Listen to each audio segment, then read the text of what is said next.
नमस्कार दर्शकों, जेके प्राइम में आपका स्वागत है। मैं हूं विनोद कुमार। दर्शकों, सबकी निगाहें 5 अगस्त पर टिकी हुई हैं। 5 अगस्त को लेकर के सिक्योरिटी एजेंसी, सुरक्षा एजेंसियों की भी निगाहें 5 अगस्त पर टिकी हुई हैं। आतंकवादियों की निगाहें 5 अगस्त पर टिकी हुई हैं। आईएसआई पाकिस्तान की निगाहें 5 अगस्त पर टिकी हुई हैं। लेकिन कुछ ऐसे समाज भी हैं जो 5 अगस्त को, जो में आज़ादी यानी स्वतंत्रता दिवस मनाते हैं, जो वाल्मीकि समाज कहा जाए या फिर बाजीगर समाज कहा जाए, गोरखा बरादरी कहा जाए या वाल्मीकि समाज, ये 5 अगस्त को जैसे स्वतंत्रता दिवस मनाते हैं, यानी कई दशकों से जो बेड़ियों में जकड़े हुए थे उनको 5 अगस्त 2019 को आज़ादी मिली थी। 370 में एक स्ट्रोक में राज्यसभा में जो बिल पास करवाया गया, एक स्ट्रोक में 370 में संशोधन किया गया, 35 को हटाया गया और इनको नागरिकता मिली, असल नागरिकता मिली। हालांकि ये वोट कास्ट करते थे, लेकिन सिर्फ और सिर्फ पार्लियामेंट्री इलेक्शन में, लोकल इलेक्शन में, विधानसभा के चुनाव में वो अपना वोट कास्ट नहीं कर सकते थे और लंबे समय से ये मशक्कत कर रहे थे। पहले हम वाल्मीकि समाज की लेते हैं। वाल्मीकि समाज को यहाँ पर आमंत्रित किया गया था जब सफाई कर्मचारियों ने हड़ताल कर दी थी, लेकिन इनको लाया तो गया ये करके कि जो रियासती बशिंदे को अधिकार मिलेंगे वो आपको भी मिलेंगे, लेकिन वो अधिकार नहीं दिए गए। और आज वो बड़े फख्र से कहते हैं कि मोदी सरकार ने, केंद्र सरकार ने 5 अगस्त 2019 को जो फैसला लिया था वो उनके हित में है और ऐसा ऐतिहासिक फैसला कभी हो भी नहीं सकता था।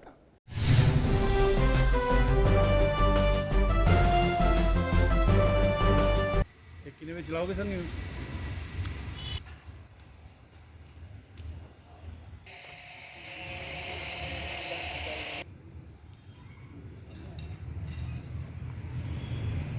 नज़रिया सर पहले से काफ़ी बेहतर लग रहा है, क्योंकि मैं वाल्मीकि मोहल्ले का, वाल्मीकि मंदिर का, वाल्मीकि ट्रस्ट का प्रेसिडेंट हूँ। मेरा नाम विजय पाल है। मेरे 2 बच्चे हैं, जैसे कि तो दोनों बच्चों को मैंने काफ़ी पढ़ाया, ग्रेजुएशन कराई दोनों को। तो एक समय ऐसा था, लग रहा था कि मैंने पढ़ा के बहुत बड़ी गलती कर दी है, क्योंकि कोई जॉब वगैरह के लिए हमारे पास सलूशन नहीं था। लेकिन अब लग रहा है कि मोदी साहब ने जो हमारे लिए ये जो 370 की धारा ख़त्म की है पिछले 2 साल से, तो लग रहा है कि अब बच्चे कहीं अच्छे मुकाम पर पहुंच सकेंगे, अच्छी जॉब मिल सकेगी उनको। तो बहुत अच्छा लग रहा है, अच्छा फील हो रहा है। कहना तो यही चाहेंगे सर कि ये हमारे लिए तो हमें तो ऐसा लग रहा है कि पिछले 2 साल से ही हमें ये आज़ादी प्राप्त हुई है। जैसे लोग आने वाले समय में कुछ दिनों के बाद 15 अगस्त मनाने जा रहे हैं, तो हमारा तो 15 अगस्त 5 अगस्त से शुरू होता है, पिछले 2 साल से शुरू हुआ। हमें तो ऐसा लग रहा है कि हमें अभी आज़ादी मिली है, वरना पिछले 60 सालों से तो हमें ऐसे था कि हम जैसे गुलामों की ज़िंदगी जी रहे हैं।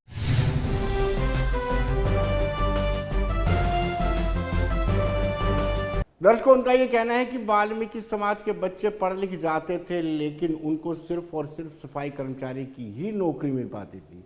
सफाई कर्मचारी के पद के ऊपर उनको कभी प्रमोशन नहीं मिलती थी, उनको डोमिसाइल नहीं मिलता था, उनको अपना वोटिंग राइट नहीं मिलता था और शायद यही कारण था कि वो लगातार जद्दोजहद और संघर्ष कर रहे थे।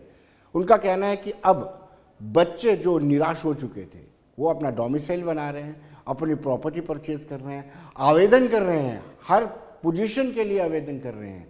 कहीं ना कहीं उन्होंने कहा कि 5 अगस्त का दिन उनके लिए आज़ादी जैसा दिन है। ढोल नगाड़े बजा करके उस दिन को वो मनाएंगे।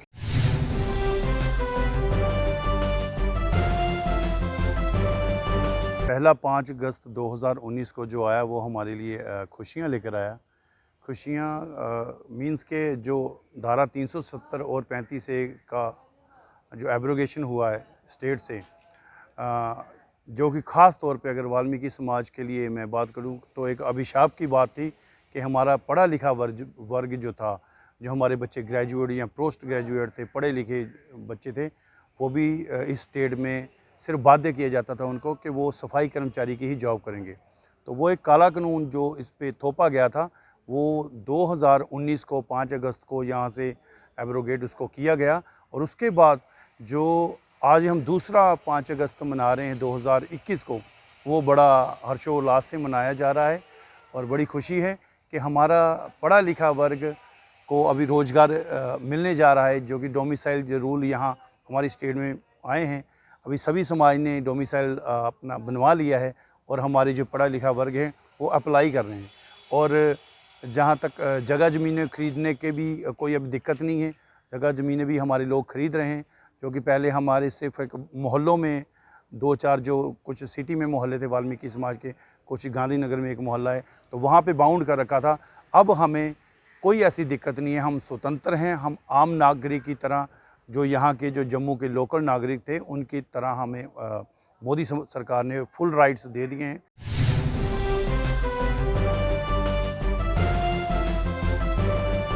तो दर्शकों, अगर हम वेस्ट पाकिस्तानी रिफ्यूजियों की बात करें तो वो वेस्ट पाकिस्तानी रिफ्यूजी जो लखनपुर से इस पार फंस गए थे, यानी देश के दूसरे कोनों में नहीं जा सके, उनको ना तो वोटिंग राइट मिला, ना ही उनको पढ़ने की कोई खास इजाज़त मिली और ना ही उनको रियासत जम्मू कश्मीर में, जब जम्मू कश्मीर रियासत थी, नौकरी का कोई अधिकार था। अगर हम लखनपुर से उस पार की बात करें तो इंद्र कुमार गुजराल जो प्रधानमंत्री रहे हैं, मनमोहन सिंह जो प्रधानमंत्री रहे हैं, लाल कृष्ण आडवाणी समेत बहुत सारे ऐसे एग्जाम्पल हैं जो वेस्ट पाकिस्तानी रिफ्यूजी हैं, लेकिन देश में वो प्रधानमंत्री रहे, लेकिन वेस्ट पाकिस्तानी रिफ्यूजी जो लखनपुर के इस तरफ बसे हुए थे उनको कोई भी राइट नहीं था, ना वो इलेक्शन लड़ पड़ सकते थे।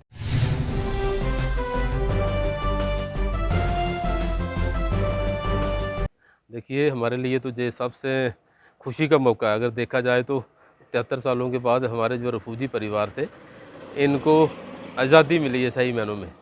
भारतवर्ष तो 15 अगस्त मनाता आ रहा है शुरू से लेकर, लेकिन हमारे जो परिवार थे जो जम्मू कश्मीर में बैठे थे पिछले 73 सालों से, लेकिन इनको जहाँ की नागरिकता नहीं थी और ना इनको वोटिंग राइट था। ये एक गुलामों की ज़िंदगी जो थे ये जी रहे थे। मैं तो शुक्रिया अदा करना चाहता हूँ भारत के प्राइम मिनिस्टर का, भारत के होम मिनिस्टर का, जिनकी बदौलत ये सब कुछ हो सका। इससे पहले भी कुछ ऐसे प्राइम मिनिस्टर रहे जो 1947 में देश के बंटवारे के दौरान आए थे, वो यहाँ आके प्राइम मिनिस्टर भी बन गए, लेकिन जो जम्मू में लोग आए प्लान करके, उनको जहाँ चटपासी तक नहीं बनाया गया। तो मेरे ख्याल में अगर 5 अगस्त हमारे लिए एक आज़ादी का दिन है तो इसको हम ऐसे ही मनाएंगे जैसे 15 अगस्त मनाया जाता है। देखिए, हम तो सबसे वंचित थे। पहले तो मैं एक चीज़ बताना चाहता हूँ कि हमारे घरों में जो बच्चा पैदा होता था उसको भी पाकिस्तानी कह के पुकारा जाता था। ये बहुत बड़ी एक गाली थी। मैं मानता हूँ कि हमारे बुजुर्ग वहाँ से आए थे 1947 में, लेकिन जिनका जन्म जहाँ जम्मू कश्मीर की धरती पे हुआ उनको तो पाकिस्तानी नहीं कहना चाहिए था। तो आज जब धारा 370 और 35 ख़त्म हुआ तो बच्चों के लिए तो ये एक सुनहरा मौका था। आज वो अपने आप को जम्मू कश्मीर का नागरिक समझते हैं। यहाँ तक उनकी सोच बदली है कि हम पढ़ेंगे, जम्मू कश्मीर में नौकरियाँ करेंगे। ये सारा का सारा जो श्रेय है ये भारत सरकार को जाता है।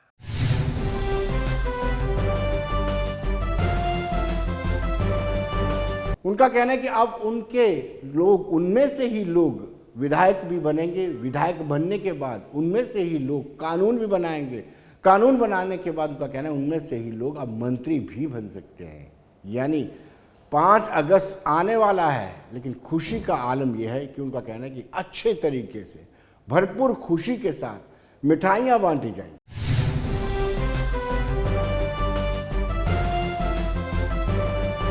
सर ऐसा है, हमारी जो पीढ़ी थी वो तो इसी आस में निकल गई कि हमें स्टेट सब्जेक्ट मिले, लेकिन ऐसा हुआ नहीं।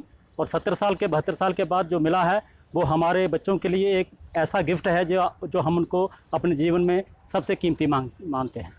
तो ये जो उनको गिफ्ट मिला है और बच्चों का हौसला बुलंद हुआ है, क्योंकि आज उन बच्चों से पूछोगे वो कितने खुश हैं और आज़ादी का मतलब क्या होता है। आज उन बच्चों से पूछो जो अप्लाई कर रहे हैं गवर्नमेंट जॉब्स के लिए, जो गवर्नमेंट सर्विसेज के लिए जा रहे हैं, वो बच्चे बहुत खुश हैं और वो बढ़ चढ़ करके 5 अगस्त को सेलिब्रेट करेंगे।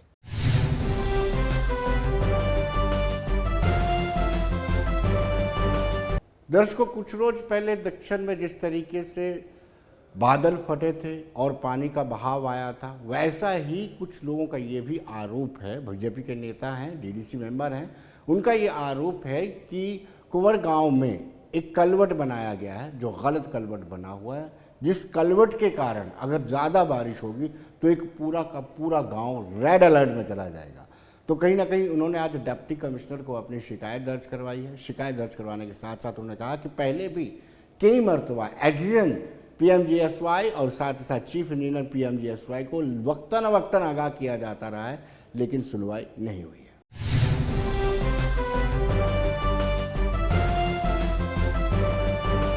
विलेज पड़ता हमारा कुकड़वास पंचायत में, टटानी सरोड़ में।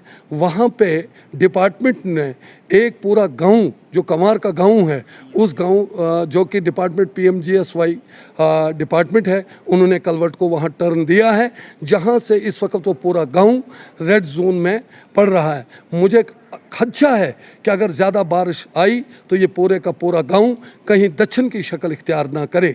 कई बार हमने एक्जियन PMGSY चीफ इंजीनियर PMGSY को ये दरख्वास्त की थी कि वहाँ लगभग 60-70 घरों पर मुश्तमिल वो गांव है कि उसे इस कलवट से खतरा है, लेकिन उन्होंने आज तक अनसुनी की।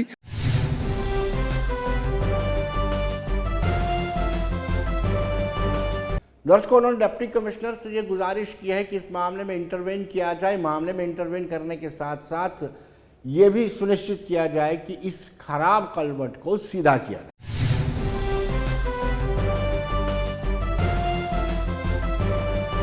हम अपने इलाके की बात सरकार तक पहुंचाएं।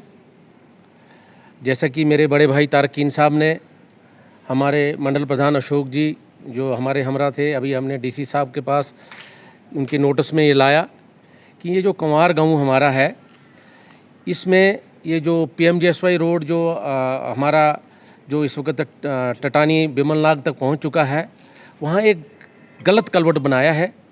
मैं एक्शन PMGSY से अपील करूंगा कि फ़ौरन उस कलवट को बंद किया जाए, नहीं तो ये किसी भी वक्त दक्षिण की तरह एक बहुत बड़ा हादसा वहाँ पेश आ सकता है। बहुत से जानी नुकसान, माल का नुकसान हो सकता है। वहाँ पर उस गांव की पॉपुलेशन लगभग तकरीबन 300 से 400 के करीब वहाँ क्या कहते हैं लोग रहते हैं, और वो गलत कलवट बना है। हम डिपार्टमेंट से, अपने LG महोदय से और अपने डिस्ट्रिक्ट एडमिनिस्ट्रेशन से ये अपील करना चाहते हैं कि जल्द से जल्द आज ही PMGSY को हदायत दी जाए और वो कलवट वहाँ से बंद किया जाए। वो वहाँ से 200-300 मीटर आगे पीछे।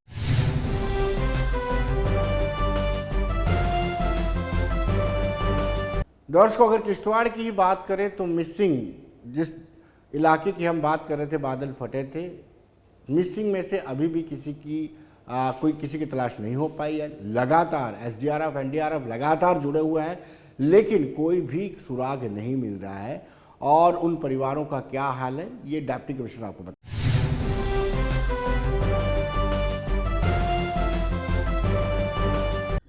बारिश की वजह से हमें रेस्क्यू ऑपरेशन रोकना पड़ा था, जो सुबह 9 बजे फिर कंटिन्यू हुआ है। मिसिंग अभी तक कोई भी जो मिसिंग पीपल हैं अभी तक ट्रेस नहीं हो पाए हैं। अब हमारी जो NDRF SDRF की टीमें लगी हुई हैं, आज वो थोड़ा सा, जैसा मुझे इन्फॉर्मेशन मिली है, वो डाउन स्ट्रीम्स में भी थोड़ा सा सर्च करेंगी कि कहीं पानी के फ्लो के साथ कोई अगर बहा है तो उनको लोकेट कर पाएँ। अपनी तरफ से पूरी कोशिश करेंगे हम। अभी कोई ऐसा डिसीजन नहीं लिया जिसमें कि कॉल ऑफ करने की बात कर रहे हैं। अभी हम अपनी तरफ से पूरी कोशिश कर रहे हैं कि जो लोग मिसिंग हैं उनको ट्रेस किया जाए। सर्फ टेरेन है और वो जो गार्ज है बहुत डीप है। कल भी DGP साहब ने कोशिश की थी वहाँ पहुँचने की, बट हेलीकॉप्टर वहाँ लैंड नहीं हो पाया। तो मुझे नहीं लगता कि उस तरह की मशीनरी हम वहाँ ड्रॉप करा सकते हैं, बिकॉज मशीनरी ड्रॉपिंग के लिए बड़े चॉपर चाहिए जो वहाँ मशीनरी को लेके जाएं, बट वहाँ उस गार्ज में या उस डीप वैली में फ्लो करना पॉसिबल नहीं।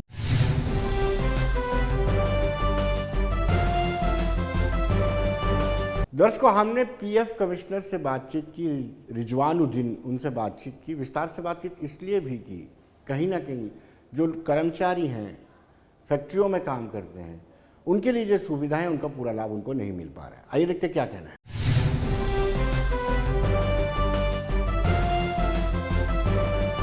तो दर्शकों, आज के हमारे मेहमान हैं कमिश्नर PF रिजवानुद्दीन। रिजवान साहब, आपका स्वागत है। सवाल मेरा ये रहेगा कि UT बनने से पहले और अब क्या अंतर है, कितना लाभ जो है कर्मचारियों को मिल पा रहा है? UT बनने के बाद EPF and MP Act, Employees Provident Fund and Miscellaneous Provisions Act 1952 in UTs में लागू होने के बाद सबसे बड़ी जो योजना है हमारी, जो महत्वपूर्ण योजना है वो पेंशन योजना है जी। जम्मू कश्मीर स्टेट में पहले लोगों को, जो हमारे कर्मचारी थे प्राइवेट सेक्टर के या और भी इंस्टीट्यूशन में जहाँ पे PF एक्ट अभी लागू है जी, उनको पेंशन की पात्रता नहीं थी। ये एक्ट लागू होने से हमारे यहाँ सबसे बड़ी चीज़ है कि पेंशन स्कीम, और इसके अलावा जो हमारी इंश्योरेंस स्कीम है उसमें मैक्सिमम 7 लाख तक का एम्प्लॉयज़ को बेनिफिट है। इसके अलावा एम्प्लॉयर्स को आत्मनिर्भर भारत योजना का एक बहुत ही नोवल स्कीम कहूँगा मैं, उसका वो फ़ायदा उठाएं। इसमें इसका सीधा संबंध है रोज़गार देने से। यदि आप नए कर्मचारियों को रोज़गार देता है कोई भी संस्थान, यदि उसके यहाँ 50 कर्मचारी हैं तो उसको मिनिमम 2 नए रोज़गार देने होंगे, और 50 से अधिक है तो मिनिमम 5 रोज़गार देने होंगे। और इसमें जिन संस्थानों में 1000 से कम वर्कर्स कार्यरत हैं उन संस्थान के दोनों शेयर 2 साल तक, यानी कि अक्टूबर 2020 से लेकर और ये मार्च 2022 तक, इसमें आपको दोनों शेयर यानी 24% प्रोविडेंट फंड भारत सरकार देगी। तो ये एक बहुत बड़ी योजना है हमारी, जिसका सभी नियोक्ताओं को इसके बारे में जानकारी होना चाहिए। साथ में यदि 1000 से अधिक कर्मचारी हैं तो केवल 12% जो है वो भारत सरकार देगी। लेकिन ये बहुत नोवल योजना है, तो सभी नियोक्ता इसका फ़ायदा उठाएं। और कर्मचारियों को जो पेंशन योजना है, जिसमें कि एक दिन भी यदि किसी कर्मचारी ने कार्य किया है और किसी कारणवश उसकी दुर्घटना में या किसी वजह से डेथ हो जाती है, तो पूरे परिवार को, फैमिली को, मतलब विधवा और बच्चों सबको पेंशन का प्रावधान है जी। साथ ही साथ 10 साल तक की सेवा यदि कोई अंशदायी सेवा कर लेता है कोई भी कर्मचारी जी, वो पेंशन का हकदार तो हाँ, तो उन लोगों को पेंशन का पात्रता बन जाती है और फिर वो अर्ली पेंशन मिल सकती है। रिजवान साहब, आपको नहीं लगता है ना तो एम्प्लॉयर इतना एजुकेटेड है और ना कर्मचारी? जागरूकता की ज़रूरत है, लोगों को, कर्मचारियों को जागरूक करने की ज़रूरत है कि उनके राइट्स कितने हैं। बिल्कुल, मैं उसी लिए आप लोगों का बहुत बहुत धन्यवाद भी दूंगा कि आप लोग पहल कर रहे हैं। और साथ में हम न्यूज़पेपर्स में भी आपने देखा होगा, आज जो यहाँ के मुख्य अखबार हैं जी, उनमें भी आज हमने अपील किया है लोगों से कि अपने सभी कर्मचारियों का KYC पूर्ण करें। सभी नियोक्ताओं से ये अनुरोध किया गया और ये कुछ अखबारों में इस बारे में छप के भी आया है। और हम लगातार सोशल मीडिया के माध्यम से और सेमिनार्स और वेबिनार्स के माध्यम से और आपके माध्यम से सभी नियोक्ताओं से और कर्मचारियों से जुड़ने का पूरा प्रयास करेंगे, क्योंकि ये अभी हमारे लिए थोड़ा सा मैं कहूँगा चैलेंजिंग टाइम है। नया ऑफिस खोलना ये नवंबर से कार्यालय कार्यरत है, लेकिन अभी यहाँ पे मुख्य कार्य जो हमारा मेन कार्य है क्लेम सेटलमेंट का कार्य, ये अभी रिसेंटली जून में शुरू हुआ है और इसमें प्रगति जो हुई है, जो मुख्य प्रगति हुई है, वो अभी जुलाई में ही फुल स्विंग पे जिसको कहते हैं ना, काम शुरू किया गया। तो हमारा थोड़ा सा सिस्टम में कभी कभी पीक लोड में वो स्लो हो जाता है, तो हम इसमें फ्लेक्सी टाइमिंग में भी काम करा रहे हैं लोगों से जी। और हमारे कर्मचारी बढ़ चढ़ के इसमें काम कर रहे हैं। सुबह 7 बजे भी कार्यालय आ जाते हैं कुछ लोग, तो इस तरीके से। और शाम को भी जब सिस्टम हमारा फास्ट होता है तो तब भी कुछ लोग आपको काम करते हुए मिलेंगे। रिजवान साहब, तो ये हमारा जी रिजवान साहब, बहुत सारी आउटस्टैंडिंग भी थी, बहुत सारे एम्प्लॉयज़ को टाइम पे उनका PF नहीं मिलता था। हमने बहुत ऐसे केसेस देखे हैं कि कोई बीमार है, टाइम पे उनको PF नहीं मिलता है कि अपनी मेहनत के पैसे वो PF जमा करता है, लेकिन जब उनके बच्चों की शादी होती टाइम पे नहीं मिलते हैं। क्या उसको आप सुनिश्चित करेंगे? नहीं, उसके लिए मैं खुद ये कर रहा हूँ कि क्लेम किसी भी फ्लिम्जी ग्राउंड पे लौटाया ना जाए। पहले तो हम कोशिश कर रहे हैं कि समय पे क्लेम हो सकें। इसमें थोड़ा सा बैकलॉग हमारे पास, क्योंकि वो नया कार्यालय खुला है, नए लोग आए, अभी ट्रांसफ़र हुए हैं, तो बैकलॉग बहुत थोड़ा सा चल रहा है। उसको हम कोशिश करेंगे अगले 10-15 दिन में वो बैकलॉग भी वर्क हम ख़त्म कर लें जी। लेकिन जो बाकी के क्लेम है वो मैं व्यक्तिगत तौर पे मॉनिटर कर रहा हूँ। हमारा व्हाट्सएप नंबर हमने सर्कुलेट किया हुआ है, उस पर लोग बात कर रहे हैं अपनी, उसको लगातार हम मॉनिटर कर रहे हैं। तो वो क्लेम हम उसमें डिले होने का कोई सवाल होगा नहीं, क्योंकि बहुत अधिक अभी मान लिया 4-5 दिन लग रहे हो, 7-8 दिन भी लग रहे हो सकता है कुछ क्लेम्स में, वो धीरे धीरे हम उसको विदिन 3 डेज में भी ला के करेंगे। और भी जितना जैसे जैसे हमारे कर्मचारी लोग आते रहेंगे हम उसको जो है, जैसे हमारे पास संख्या बढ़ेगी कर्मचारियों की और JK PF के लोग भी इधर यहाँ इंटीग्रेशन के बाद ज्वाइन करेंगे, तो फिर हम जब फुल स्विंग पे काम शुरू हो जाएगा तो ये सब चीज़ें सुधारी जाएंगे। लेकिन अभी जो मेरा ध्येय है वो यही है कि पूरी कोशिश है कि हम वर्क कल्चर डेवलप करें। और वर्क कल्चर डेवलप करने के लिए मैं पर्सनली लोगों के साथ इन्वॉल्व हूँ, जो लोग हमारे ग्रास रूट पे काम करते हैं उनसे मैं जुड़ा हुआ हूँ। उनसे भी जो भी समस्याएं हैं उसको भी हम अपने केंद्रीय कार्यालय और हमारे जो NDC नेशनल डेटा सेंटर से भी समय समय पे जो भी हमें सहायता लेनी है वो हम ले रहे हैं। और अभी मतलब इस पर काफ़ी काम करना बाकी है अभी। मतलब रिजवान साहब, ये डिपार्टमेंट पहले आपके आने से पहले हमेशा ही सुर्खियों पे रहा है और करप्शन के भी बड़े सारे आरोप लगे हैं। ऐसा ना हो इसके लिए क्या किया जा रहा है? देखिए, एक सबसे जो छोटी सी चीज़ मैंने की, इसको कॉमन सेंस से ही किया जा सकता है कि मैं जो भी क्लेम लौटाए जा रहे हैं हमारे यहाँ, वो मैं पर्सनली मॉनिटर करता हूँ समय 6 बजे के बाद। मेरे RC2 के साथ मिस्टर रमेश यहाँ पे क्षेत्रीय आयुक्त हैं, उनके लॉगिन में बैठ के हम साथ में सभी क्लेम्स का मैं खुद एनालाइज करता हूँ। छोटी छोटी कमियों को हम खुद पूरा करते हैं जी। जितनी भी कमियाँ होती हैं क्लेम्स में हम फ़ोन भी करते हैं, और आपके माध्यम से मैं सभी लोगों से, भविष्य निधि के जितने भी हमारे स्टेक होल्डर्स हैं, मैं रिक्वेस्ट करूंगा कि अगर आपके पास हमारे लैंडलाइन से कोई कॉल आता है या किसी प्रकार का कॉल आता है तो आप उसमें सूचनाएं देने में हिचके ना, और एक हम व्हाट्सएप नंबर बताते हैं लैंडलाइन से, तो उस पर वो अपनी सूचना दे सकें। वो नंबर आप समझ जाएंगे कि हमने अपना एक व्हाट्सएप नंबर भी दिया हुआ है, तो वो सर्कुलेटेड है सब जगह। तो लैंडलाइन से अगर भविष्य निधि कार्यालय के नंबर से फ़ोन आता है तो छोटी सी कमियां उसका जवाब दें, उसको सुने, उसको ध्यान, उसको कंफर्म करके हमें कागज़ दें। कोई उनको डाउट है तो वो सीधे बात कर सकते हैं। तो ऐसे क्लेम्स हम खुद जब मॉनिटर कर रहे हैं तो काफ़ी संख्या में, एक तो रिटर्न रेशियो हमने बहुत नीचे ले आए हैं, उसको बहुत कम कर दिया है। और लोगों से जुड़ेंगे तो लोगों को आपके माध्यम से जब ये खबरें पहुँचेंगी तो ये सब चीज़ें, मुझे नहीं लगता कि कोई इसमें इशू रहेगा। काफ़ी हद तक हम कोशिश कर रहे हैं कि किसी को भी हरासमेंट ना हो, ना नियोक्ता का ना किसी एम्प्लॉय का। लेकिन मैं साथ में नियोक्ताओं से ये अनुरोध करूंगा कि वो सभी कर्मचारियों का KYC समयबद्ध तरीके से पूर्ण करें, ताकि उनको बेहतरीन सेवा दे सकें, बेहतर से बेहतर सेवा हम दे सकें। और उसमें आधार और बैंक अकाउंट दोनों लिंक करने हैं हर कर्मचारी का। तो ये नियोक्ताओं से मेरा अपील भी रहेगा, और इसके लिए अभियान भी हम चलाएँगे अभी। रिजवान साहब, बहुत सारी शिकायतें ये भी आती हैं कि एम्प्लॉइज़ का शेयर कट जाता है, एम्प्लॉयर अपना शेयर नहीं डालता और वो जमा नहीं करवाता है।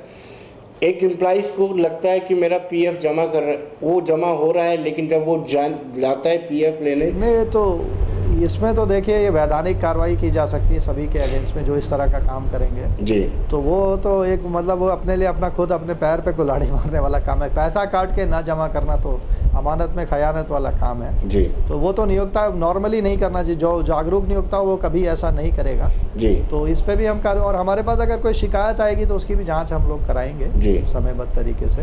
वो थोड़ा सा अभी किस तरह की शिकायतें आपके पास आ रही हैं? अभी शिकायतें क्या हैं कि कुछ शिकायतें नहीं है, सेवाओं से संबंधित जो कमियां हैं उस बारे में ही मेरे पास आई हैं ज़्यादातर जी। और वो हम पूरा करा रहे हैं व्हाट्सएप पे मंगा के। जैसे फादर्स नेम अपडेटेड नहीं है लोगों का, KYC पूरा नहीं करते हैं लोग, और कई बार मैं देखता हूँ कि क्लेम ऐसे हैं कि उन्होंने KYC में एक अकाउंट दिया है लेकिन बाद में बैंक अकाउंट बदल लेते हैं, कोई दूसरा बैंक अकाउंट लगा देते हैं, या कभी कभी वो अपना बैंक अकाउंट ना लगा के अपने किसी रिलेटिव का बैंक अकाउंट लोगों ने गलती से व्हाट्सएप पे अटैचमेंट में लगा दिया। तो ये छोटी छोटी कमियां होती हैं जिसको हम पूरा करते हैं। तो रिजवान साहब, कितने दिनों में क्लेम मिल रहा है? किसी को ज़रूरत है, वो अप्लाई करता है तो कितने दिन में आप उसको? आज के सिनेरियो में क्योंकि हमारे पास बैकलॉग है तो 5 से 7 दिन में हम क्लेम, मुझे लगता है कि सब हो जाने चाहिए। उससे पहले भी हो सकता है तो अभी क्योंकि जम्मू नया ऑफिस खुला है, लेकिन आगे हम इसको और सुधारेंगे क्योंकि अभी हमारे पास कुछ बैकलॉग है और उसमें कुछ कॉम्प्लिकेशंस हैं। ये स्पेशली जो ट्रांसफ़र होके जो हमारे पास फंड्स आए हैं ना, तो इसमें बहुत सी जानकारियाँ हमारे पास अवेलेबल नहीं है, तो हमें वो कर्मचारियों से मंगानी पड़ती है। तो इस वजह से उसमें थोड़ा समय लगता है। जैसे फादर्स नेम अपडेटेड नहीं है, डेट ऑफ एग्जिट का इशू आ जाता है, डेट ऑफ ज्वाइनिंग का इशू है कुछ, और लोगों के कागज़ पूरे नहीं होते हैं। उनका कई बार फादर्स नेम खासकर अपडेटेड नहीं है वहाँ जम्मू कश्मीर में जी। तो जो जम्मू कश्मीर EPF में, तो वहाँ से फिर हमको उनको अभी डिटेल जॉइंट डिक्लेरेशन मंगा के फादर्स नेम वगैरह हम ऐड करवाते हैं अपने सिस्टम में जी। तो इसमें थोड़ा सा समय लग जाता है। बाकी जो नॉर्मल क्लेम है जिनमें KYC कंप्लीट है वो बहुत तुरंत गति से हो सकते हैं, उसमें 2-3 दिन में भी वो सेटल हो सकते हैं। जो सारे चीज़ जिसमें पूर्ण है, कोई कमी नहीं है क्लेम में, तो वो तो हम 2 दिन में 3 दिन में। रिजवान साहब, कोई एक कर्मचारी एक यूनिट को छोड़ करके दूसरी यूनिट में ज्वाइन करता है और उसमें थोड़ा सा टाइम लग जाता है, दूसरी जगह उसको नौकरी नहीं मिलती है, क्या इसका असर उसकी पेंशन पर पड़ता है? नहीं, असर यूँ नहीं पड़ेगा कि जो पीरियड गैप का है वो उतना माइनस हो जाएगा, लेकिन पेंशन पे कोई फ़र्क नहीं पड़ेगा। आगे से देखिए उनको जो है ना, मान लिया पीछे किसी कर्मचारी ने 3 साल कंपनी ए में काम किया, उसके बाद वो 2 महीने का गैप लेके या 3 महीने का गैप हो गया, तो वो 3 महीने में कंट्रीब्यूशन नहीं आया है तो वो 3 महीना हट जाएंगे, लेकिन फिर आगे 4 साल कहीं और काम करते हैं। कंपनी बी में वो 4 साल काम करते हैं, तो उनकी टोटल कंट्रीब्यूटरी सर्विस 4 + 3 7 साल हो जाएगी, और उनको बस मात्र 3 साल और करना होगा तो उनकी पेंशन की पात्रता बन जाएगी। ये एक सिंपल से एग्जाम्पल से मैं आपको बता रहा हूँ। कुछ लोग हाइड करते हैं, कितने एम्प्लॉइज पर उनको पीएफ देना होता है? ये क्या एक्ट क्या कहता है कि अगर एक इंस्टीट्यूशंस के पास इतने एम्प्लॉइज हैं उसको पीएफ देना ही है उनका? हाँ जी, हमारा ईपीएफ एक्ट के अंतर्गत जो संस्थान मिनिमम जिनमें 20 कर्मचारी कार्यरत हैं, मतलब 19 से अधिक कर्मचारी हैं, उनको पीएफ एक्ट उन पर लागू होता है, उनको देना ही होता है। तो वो सब है, लेकिन सिनेमा वगैरह में और कुछ क्लासेस हैं वहाँ 5 एम्प्लॉइज़ पे एक्ट लागू होता है जी। तो इस तरह से जो लोग हैं उनको अब जहाँ भी 20 कर्मचारी हैं उनको तो चाहिए कि वो वैधानिक रूप से वो अपने को पीएफ एक्ट लागू है तो उनको आगे बढ़ के अपना कोड नंबर लेना चाहिए। ऑनलाइन हम कोड प्रोवाइड कर देते हैं और कर्मचारियों का पीएफ भरना चाहिए। रिजवान साहब, जो हाइड करते हैं जिनके एम्प्लॉइज 20 से ज़्यादा हैं और छुपाते हैं, संख्या 19 बताते हैं, उनके खिलाफ एक्ट में क्या प्रावधान है? कितना उनको पेनल्टी हो सकती है, कितना जुर्माना हो सकता है? देखिए, हम अभी जो क्योंकि हमने ये सब नया एक्ट लागू हुआ है और अभी मैं खुद अभी आया हूँ, तो मेरा पहला ध्येय तो ये रहेगा कि पहला प्रयास रहेगा कि लोगों को एजुकेट करके प्रोएक्टिवली उनको आगे जोड़ें हमारे साथ जी। बाकी जो नहीं है, जहाँ कहीं शिकायत है और एविडेंटली अगर पीएफ नहीं भर रहे हैं तो फिर उनको हम कवरेज की कार्रवाई भी कर सकते हैं। उस पर हम अपनी टीम भी भेज सकते हैं वहाँ पे, जो भी शिकायत हमारे पास आती है। आखिरी सवाल रिजवान साहब आपसे, एम्प्लॉयर और एम्प्लॉय को क्या सलाह देंगे, सजेशन क्या रहेगी आप? मैं सबसे पहले एम्प्लॉयर्स को सलाह दूंगा कि जहाँ भी 20 कर्मचारी से अधिक कार्यरत हैं उन सभी संस्थानों को आगे बढ़ के अपना प्रोविडेंट फंड में कोड नंबर लें, क्योंकि यहाँ बहुत ट्रांसपेरेंट सिस्टम पे काम होता है। बिल्कुल ये टोटल IT इनेबल्ड सॉल्यूशंस हैं हमारे, और इस पे हमारा केंद्रीय कार्यालय का बहुत ज़्यादा ध्येय है और बहुत ज़्यादा उनका इस पे फोकस है कि हम IT इनेबल्ड सर्विसेज और क्विक सर्विसेज दे सकें, हैसल फ्री सर्विसेज दे सकें। तो वो जब अपने कर्मचारियों को हमारे साथ जोड़ेंगे तो सबसे बड़ा लाभ वो देंगे कि पेंशन की पात्रता किसी को देना होगा। ये इससे बड़ा कोई भी, अगर वैसे भी आप देखें अपने जीवन में कि किसी व्यक्ति को अगर एक नियोक्ता पेंशन का पात्रता दे रहा है, उसके इंटरनल हैप्पीनेस का कोई मोल नहीं है। आप किसी भी तरीके से आप इसको किसी भी पैरामीटर पे वैसे नहीं जज कर सकते कि आपने अपने कर्मचारियों का कितना भला कर रहे हैं। एक चीज़ ये हो गई। दूसरा, हम सारी ऑनलाइन सेवाएं हैं, तो मैं एम्प्लॉयर से ये ज़रूर चाहूँगा कि सभी कर्मचारियों के आधार और पासबुक KYC वो है पूरा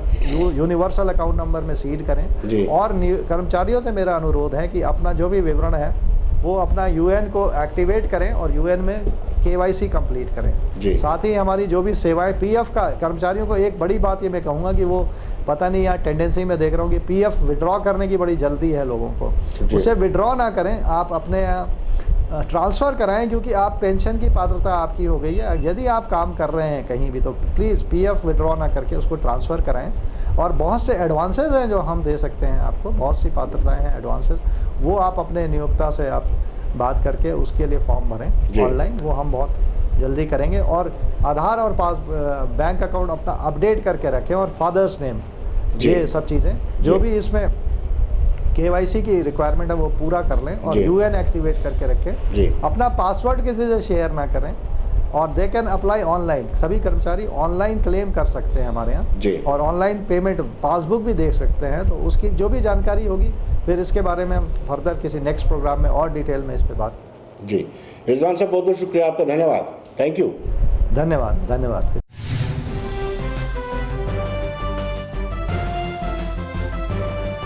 तो दर्शकों, बने रहिए देश दुनिया की खबरों के लिए और मुझे दीजिए इजाजत।